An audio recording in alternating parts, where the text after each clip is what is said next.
Alright everybody, welcome again to Pop It Like It's Hot, brought to you as usual by RAW Hobbies in Livonia, Michigan. I'm Nick, here with my co-hosts. This is Dave back. Mike, and James. James is our recent winner of our Pauper 1K here at RAW, and we're, I guess, going to get right into the results from that. What did you guys think? I noticed a lot of Just Guy with Glenhawk.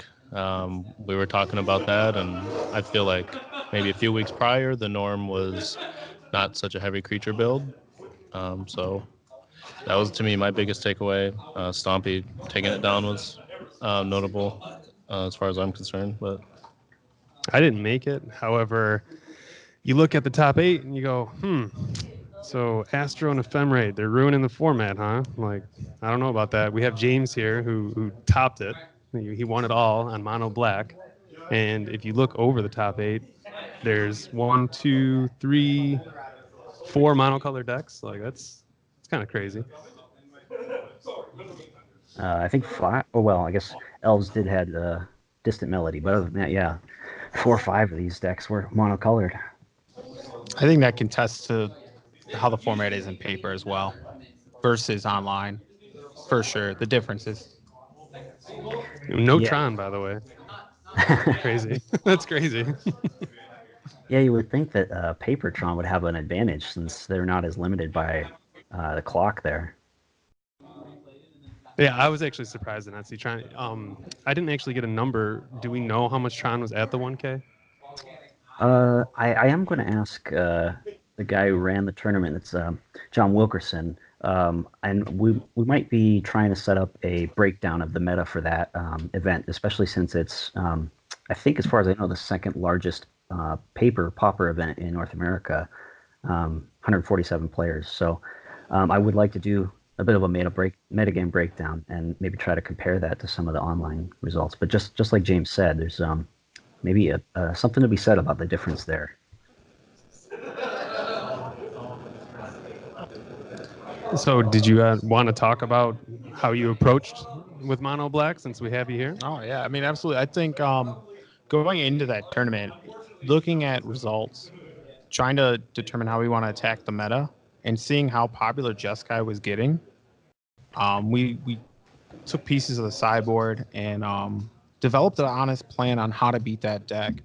And one of the ways to beat that deck is breaking down, from a mid-range standpoint, breaking down the entire game into 3 zones: battlefield, graveyard, hand. If you can attack 2 of the 3 zones against Jeskai, you're going to win the match. And if you actually look at that mono black sideboard, you'll see that almost the entirety of the sideboard is dedicated to attacking those 2 zones. The 2 zones being graveyard and hand, while the entire main deck is attacking the battlefield.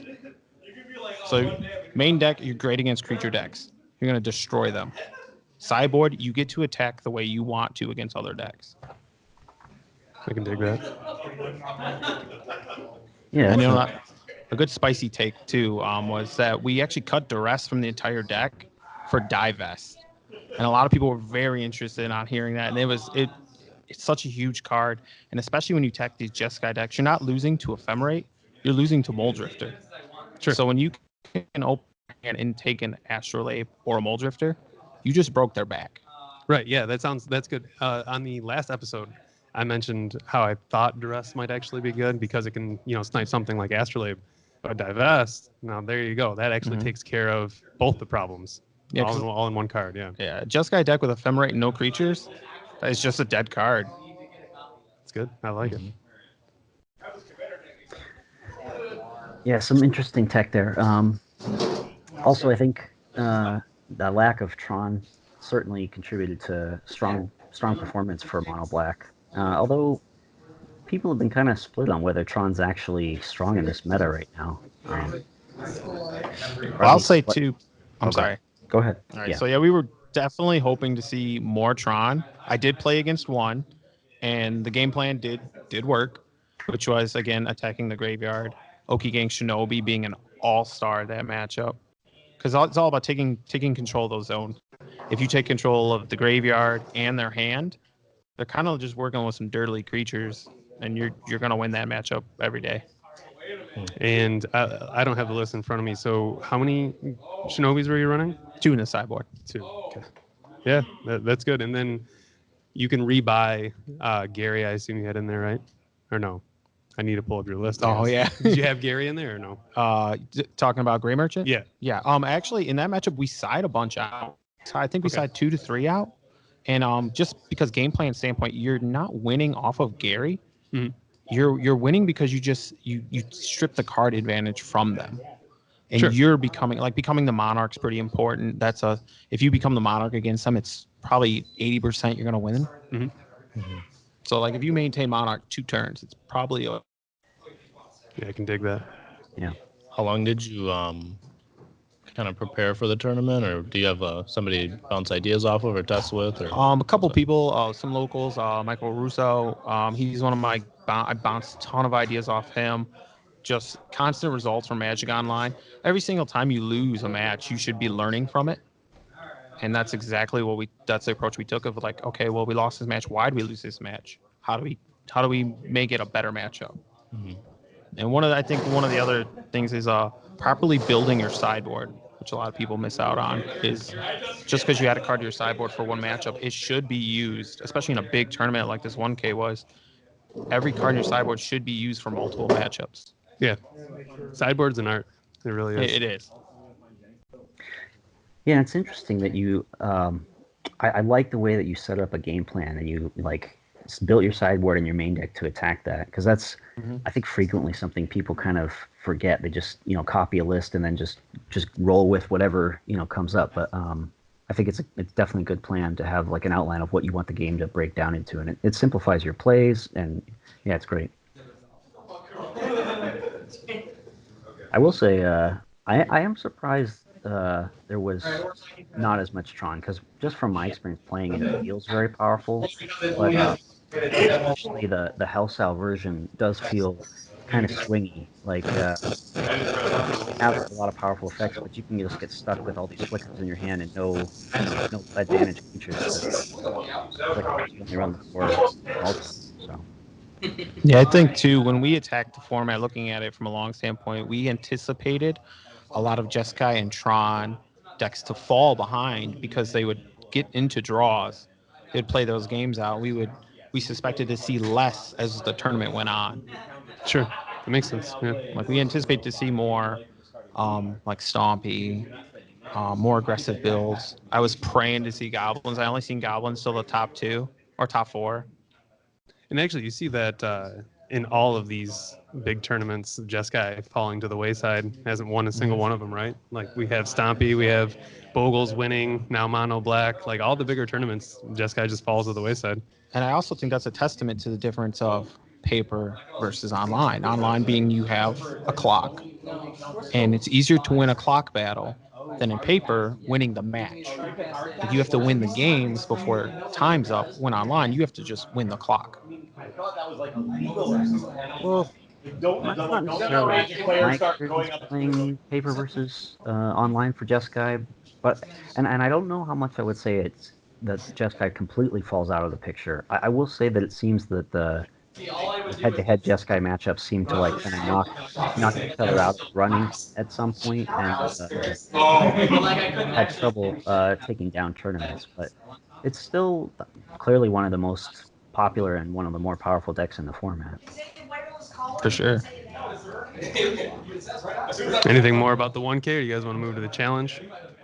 Well, I do want to say it's awesome that we had such a big turnout, and this was before the ban, like just 2 days before the ban restricted, and yet we still got 147 people. So the narrative that people are kind of scared off by Ephemerate or scared off by Jeskai, I just don't think that holds water, especially given this result, because clearly people wanted to play. So Yeah, is this the biggest turnout they've had, or second biggest? Here it's the biggest. It's the biggest, sure yeah. it's the biggest Biggest for turnout they've RW. had, yeah. With the BNR looming, it's kind of speaks a lot to how much people actually want to play Pauper, at least in Michigan. So Yeah, it was It- 8 hours. It was a I mean, you were in the top 8 too. You had to earn it. It's a great format. I love the format. It's fun to play. It's diverse. I think I played the same deck. I played against the same deck maybe twice. And didn't you push for to play it out? Yeah, I pushed. I kept saying, I'm like, we need to have a champion. And by the end of the night, I'm like, I looked at my top 2 opponent. I said, listen, I don't care if you beat me. We just need a champion. I like it. I like it. Play it out, man. More meaningful that way. But of course, got to give a shout out to the professor coming out and showing some love, some support, and yeah, it was just a great event all around. And next one, I think in December sometime, but we'll definitely have an ad for that coming up too.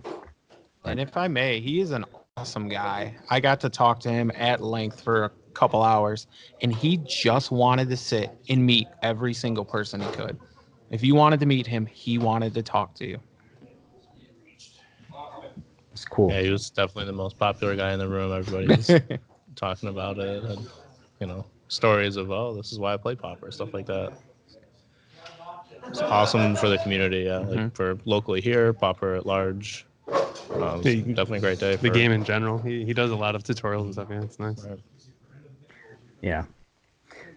Well, I guess why don't we move on to the recent challenge from the very next day? I think, Dave, you were kind of picked up a bit at the outset here, but Stompy did win this one. Yeah, I thought you were talking the challenge when we first started. It's all good. What are you guys' thoughts on the results of that? Well, I think everyone here knows I'm very excited to see FAMS at number 3. It's the list that I've kind of taken on and I've really been enjoying. So seeing Burb actually get some success with that list is nice. I've been running it actually locally in Pauper as well. It's great. It's great to see it up there. Yeah, it's cool seeing. I mean, let's see. We had 7 different decks. Sorry, at the top 8 of the 1K, and it looks like 5 different decks at the top 8 of the challenge. So I mean, there's a lot of Jeskai for sure, but there's kind of a spread there. So I kind of like seeing that. Same, and we are not seeing Bogles still. So Bogles is falling off. Leave No Trace is doing work there. So goodbye, Bogles. Yeah, I noticed. I think I looked over it pretty briefly, but you can see Stompy near the top. A lot of Jeskai was in the top. I don't know, it was 15 points. I forget how far that went down, maybe 18th place, but good amount of Burn represented as well in there. A couple Tron lists, if I remember correctly, maybe 3. I'd definitely like to point out Burn. Like seeing Burn as a mono black player, that is terrifying. I talked to the professor at length, and I said if I walked into the 1K determining that Burn was 25% of the field, I would never play that deck.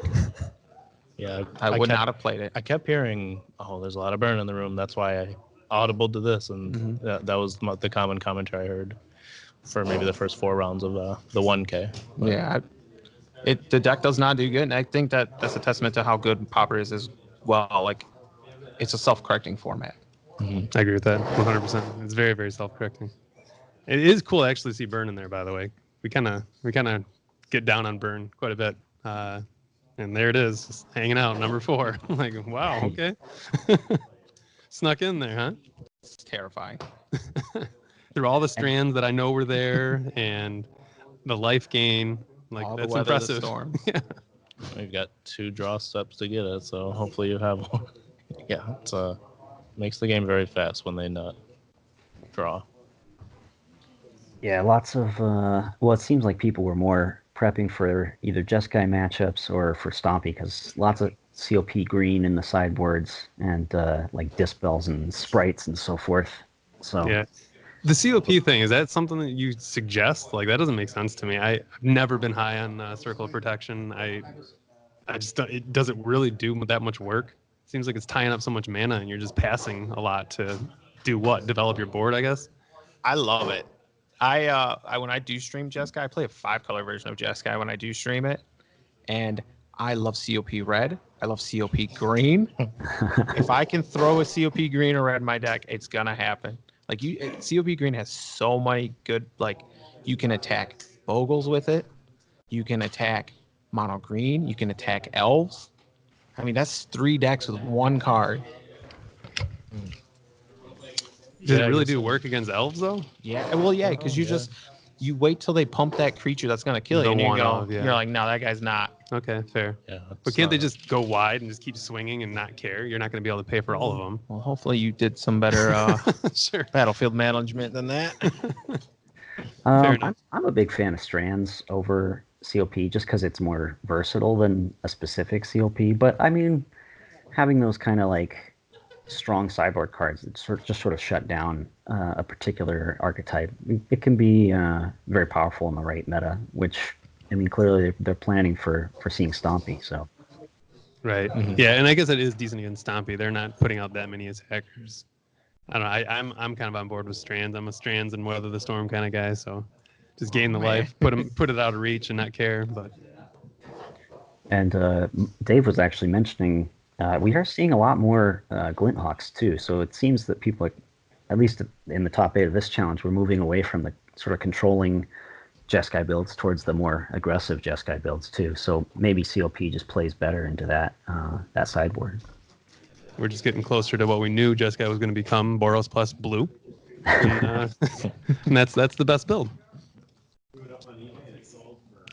Yeah, I've And I been wanna- toying with the deck. I've even tried Esper at the 1K, just way down the rabbit hole, and 4 Chainer's Edict in my main deck, and yeah, I don't know. The deck is still moving. I feel like a months ago we've said it'll eventually boil down to a optimized version, but still feels like a moving target is the frame we kind of put it under is, hey, trying to plan for this deck, but it's kind of still all over the place of how controlling or aggressive they can be. Like, I guess we'll agree it's mid range, right?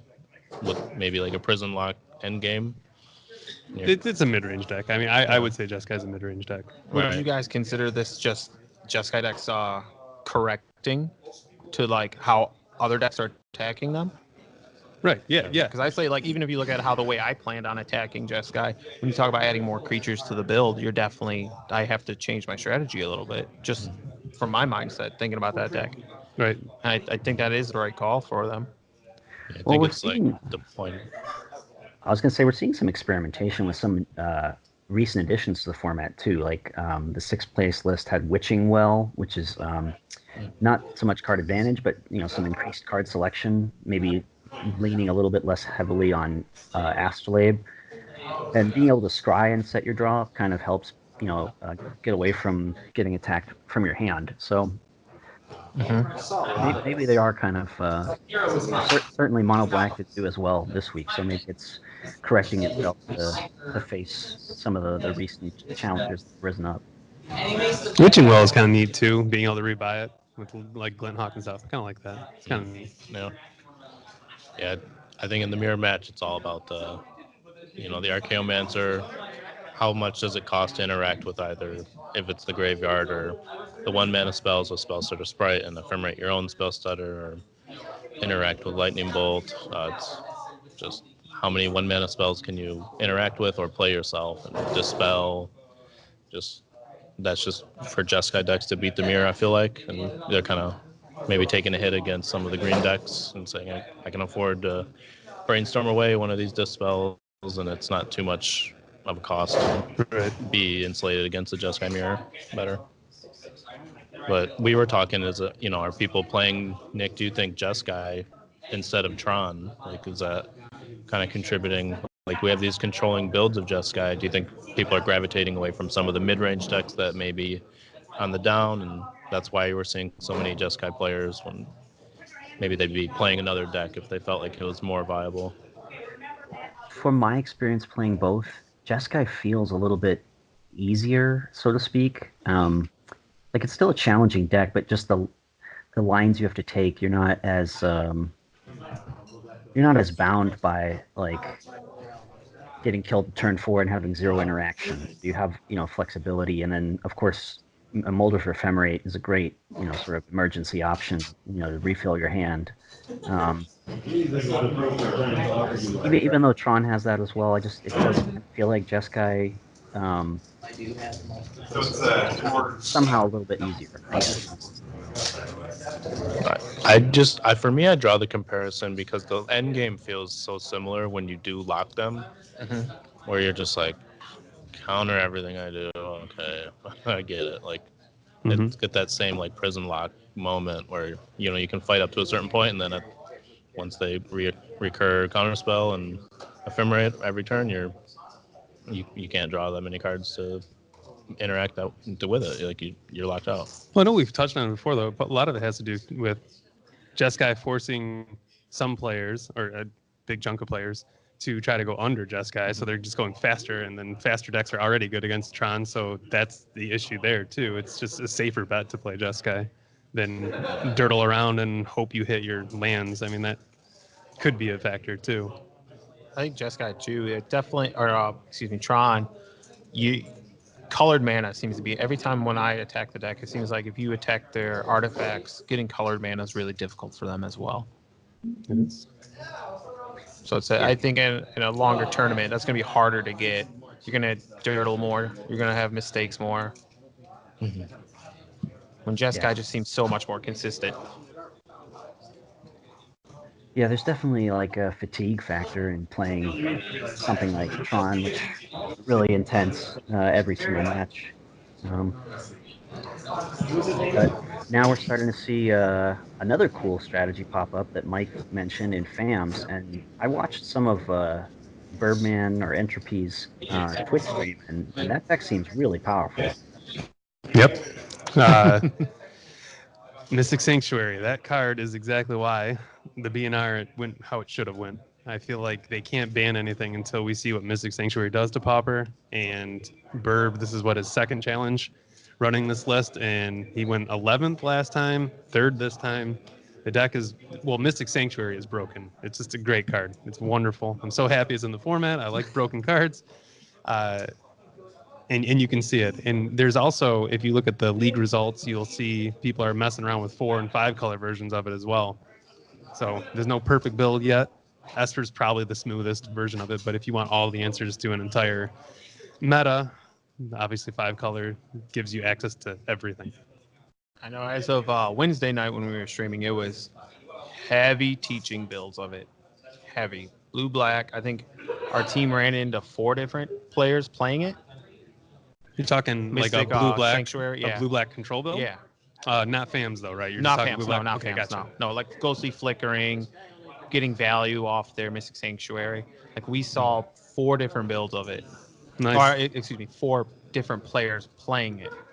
And that was, and what were their draw engines? What were they getting the cards back with? Well, we actually got to interview one of our opponents because when we stream all 3 of us playing, and we'll bounce between the matches. And we got to sit down and talk to him. And we're like, "What's your win con?" Because we didn't play anything yet. He's like, "Well, I either time you out or you draw your entire deck." I'm like, "Oh, okay." My man, is like- running devious cover up then? It was. Well, when you look at it, you're like, "All right, well, he's definitely never gonna mill himself." But when we sat there and we started talking about it, we're like, if that was an actual deck, that's pretty easy to attack. Like if I think people undervalue Relic or Genesis. Like I get attacked on stream all the time for running that card. I got attacked at the 1K for running that card. That card is so good against these graveyard-based strategies, even against FAMs. Like if you continuously eat their graveyard slowly and have that emergency button, or if you get 2 relics down against those decks, even against Jeskai, if you get 2 relics down, there's no graveyard value they're having. There's built-in saves for that in FAMs. The control build, I agree, because the games are going to go really long. It's easy to just chew up their yard. But FAMs, you just hold it all in your hand and then echoing truth up the relics and force you to use it, then go off. I mean, relics I not could as definitely scary. see, yeah. Yeah, I mean, I could see if like multiple relics or multiple graveyard like hate cards can be powerful, but the strength and the multiplicity of the flicker effects in a lot of these decks seems to kind of counteract a lot of the like if you just had one relic or one Nile Spellbomb or something. At least from my experience playing it and then watching some of the like Tron and high level Jeskai players play, but. If you are attacking on multiple angles, kind of the way you were describing when you were playing mono black, I could see that having a lot of strength. The Fairy Macabre That thing messes with me though. That card's hard to play around, in my opinion. So, well, I think there is 0 ways to interact with it in Pauper. Yeah, that one's tough. That's a tough card to play around, especially because any deck can have it in their hand, and you're just like, oh, oops. It was in our Ran build right into that. at one point in time. It was in our build. Yeah. Yeah.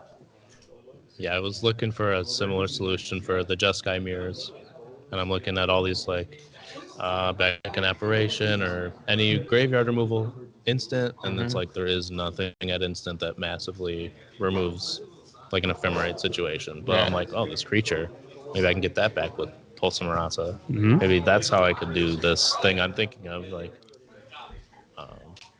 yeah, And Relic in the Mirror for Jessica, that's just awkward. right, Like, because you eventually it's going to get out of hand and you have to pop it, and you're popping your own graveyard. right. Yeah, I've been on a lot of decks that I use the graveyard, but against decks that use it much more. I like having Relic, but it is a tension between do I pop it, hurt myself? Does it hurt me more? Should I just be playing the Hill Spell Bomb? But I agree with you that it feels great. Like you have that 2 points of forced interaction where, you can do the chew thing, but you also have leave one man open, pop it, and you get multiples. You really like just the iterations of the removal help, like, and it's needed because sometimes you just sitting with a spell bomb is, I don't know, comical almost. You're like, what are you gonna do with that? Like, this is dance. We're gonna dance around it, but like, you're eventually gonna pop it, and I'm gonna do my thing. It's not gonna solve the whole situation. Well, I guess too that is a testament to how people need to attack the deck. Is you need to attack it. At least every deck you have to understand how your deck is working. And I'm definitely considering it how I'm working from a mid-range control standpoint of attacking it in 3 zones, which I went through before: battlefield, hand, graveyard. When you control 2 of those zones, it's relatively strong. You feel very powerful, even against like fam coming from mono black, going against fam. So if I'm controlling your battlefield and your graveyard, it feels good. If I control your hand in the battlefield, still feels good. I'm sure. I gotta admit it, man. I just do not respect mono black. I'm just gonna say it. I just don't. Every time I play against it, I'm just like, I'm good. Maybe I can change your mind. Maybe. Hey, I hope you're playing tonight. I am. I'm playing it tonight. We'll go at it because I don't know. I've played against mono black on FAMs now a decent amount actually, and I've only lost once. I just don't respect it. Like yeah, I said, I will say too. It's like I had my buddy Russo. I had to like break it down to him because we're talking about the strategy of the deck, and I'm trying to get him on board on the strategy that I found that works best. And most people don't see it.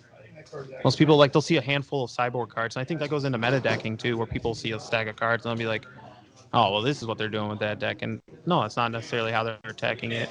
And you need to, I think, especially if you're building a deck off of someone else, you should hear the way they're attacking certain other decks. Yeah, of course.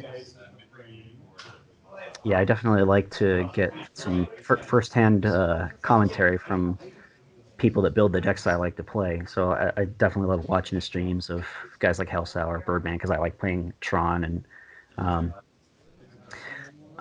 talking with Billster last week was great too. He's typically on a Just Guy list that I like. Speaking of streams, this is a good time. No, We do have James on here. He can plug. Yeah, you're good. Yeah, man. self plug. Yeah, if you want to check me out, you can check me out on Twitch on Vanilla James 13. You can also find me on Twitter on Vanilla James 13, and on Facebook just Vanilla James. Yeah, we'll have that in the notes with the episode as well, Okay. so everyone will be able to link it there. We play a lot of Pauper. Nice. As you should. Yeah, as we should. Well, I guess that kind of lets us transition a little bit. So I mentioned that we had 147 players at the 1K, and then this recent challenge had 65 players. And looking back at the last 5 challenges, we had 67, 81, 67, and 67. So attendance seems to be holding pretty steady, and even at the RIW just weekly Pauper, we've had 18, 19, 16, 18. So I guess what I'm trying to say, we've heard from content creators. I don't want to name any names, but some people have said like the format's dead, or the format's dying because certain cards didn't get banned, or because there was no bannings. And I just don't see that. I don't feel like people are that vehemently against playing in a format with these cards. What's your guys' impressions with So I'm with you, and I want to voice my frustration too with it. Part of the frustration that I have is there's just a handful of content creators that make content for Pauper specifically, right? And as far as I can tell, all of them are saying that the format's dead or in a terrible place, and it's just all gloom. And what's frustrating to me is they're speaking for all of us in the public eye. Everyone looks at these content creators for Pauper content, and they kind of are the face of Pauper, and then they speak for all of us. And we're here at RIW. I never hear people complain about Jeskai or anything like that. There's always a diverse meta here. So thousands of people are being spoken for by like 4 or 5 people. It's super frustrating, and I've even went on Twitter and I'm a little warrior like commenting, and I never do that, but it's just it's super frustrating to me that I don't have a voice in these banning talks. And if we lose cards like we've talked about Days and Gush, the format drastically changes and we lose decks. Like I was a mono blue player, now I can't play that.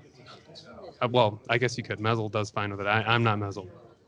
But if they ban a card even that I don't play, people lose their decks. Now I get it. It's not modern. We're not spending thousands of dollars on a deck, but you still put all the time and effort of learning the meta game, learning how to play this deck, and then you lose that because of outcry. Like, and I'm not sure that cards are being banned because specifically outcry. I hope that they use hard data and they don't do that. But if outcry gets cards banned without hearing the thousands of players that we have, that's beyond frustrating, and it's irresponsible for these content creators to use their voice like that, not to mention pushing people away from playing the format in general. Like it's hard for people to want to play a format that's quote dead. Like I don't know, that was very frustrating to me. 100% agree with you.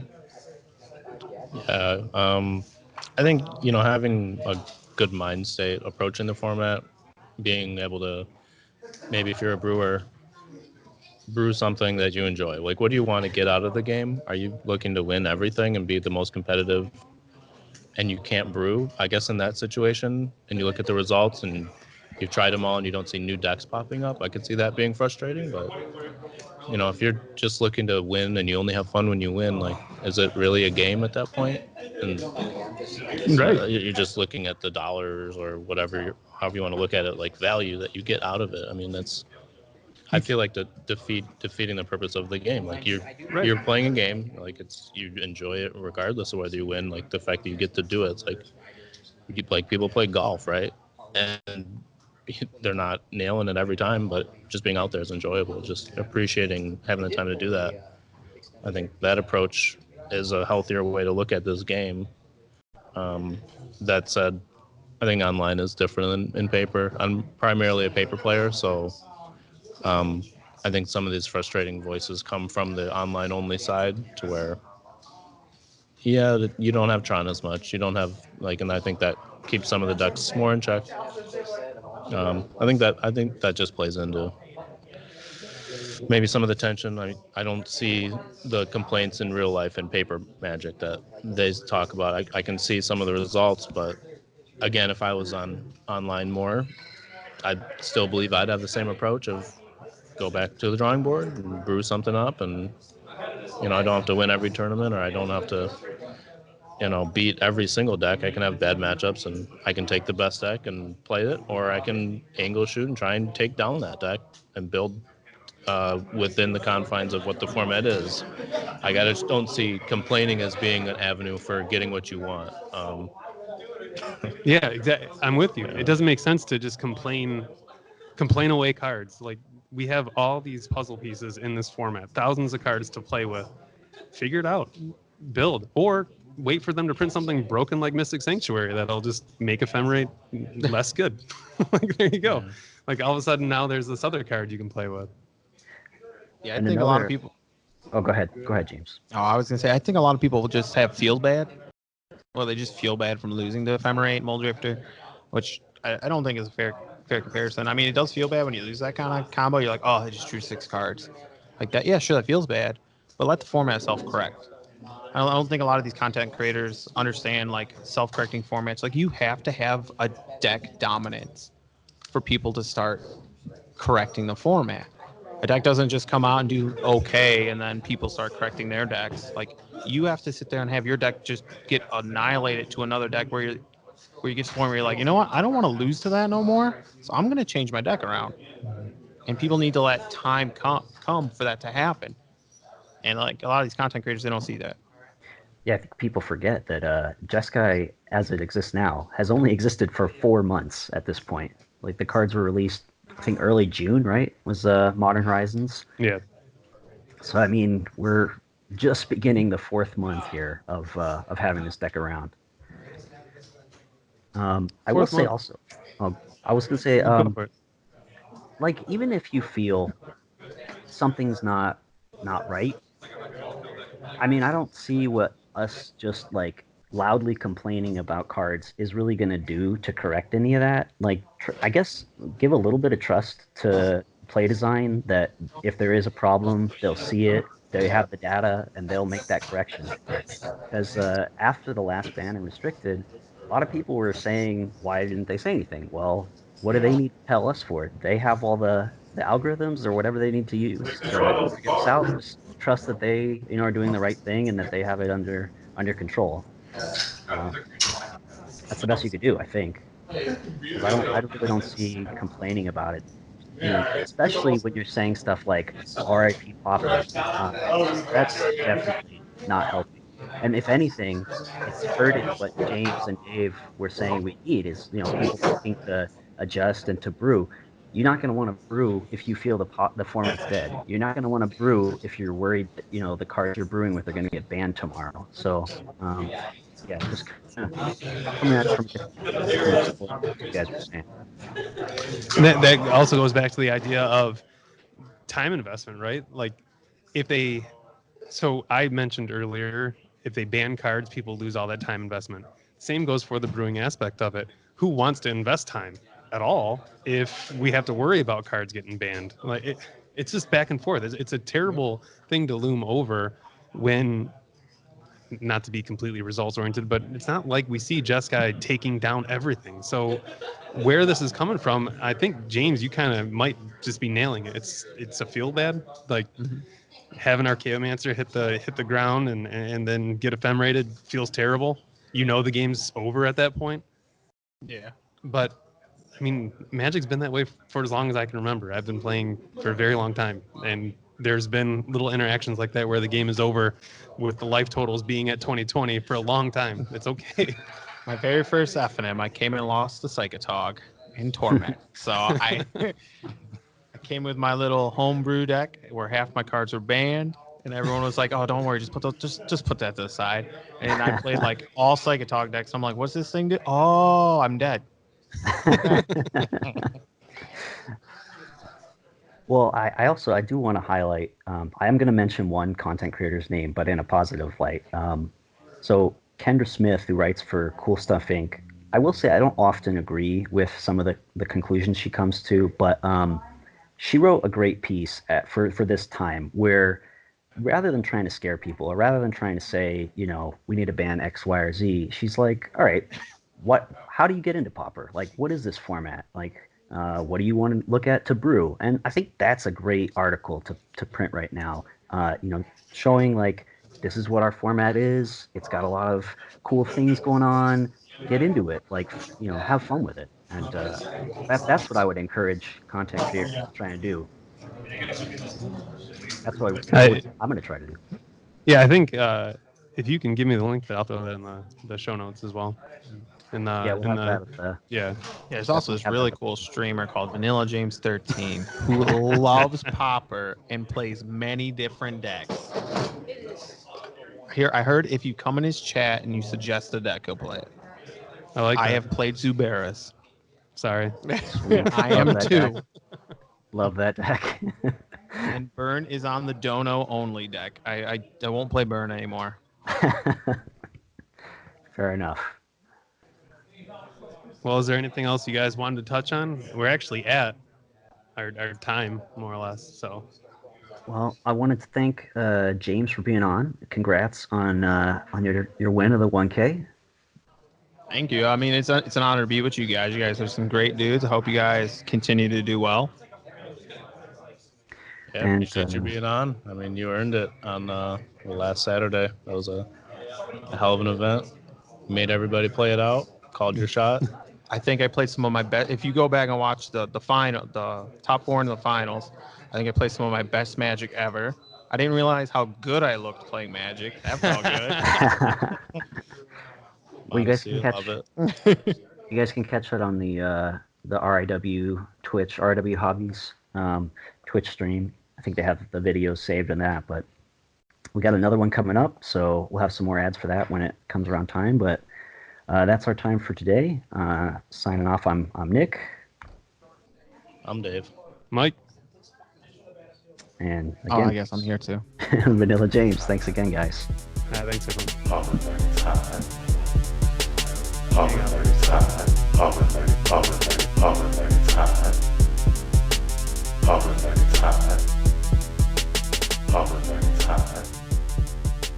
Pauper 30 time.